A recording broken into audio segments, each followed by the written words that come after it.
and almost passed out in the waiting room. I am signing my name off for 2 full weeks to recover. Had my name been allowed to self-certify as is the law, they might only have needed a few days, but due to straining themselves, they now require 2 full weeks.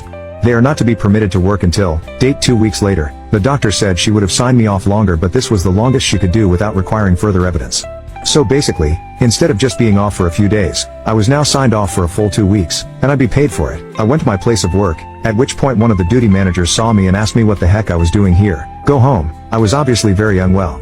I explained what happened. They agreed to help me downstairs to Steve's office and went with me inside. I handed Steve the note. He looked worried and tried to say I wasn't being serious about firing you. Well gee, when you angrily growled it down the phone it sure sounded like it.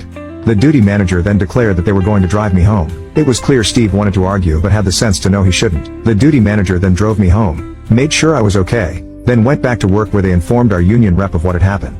Steve had a disciplinary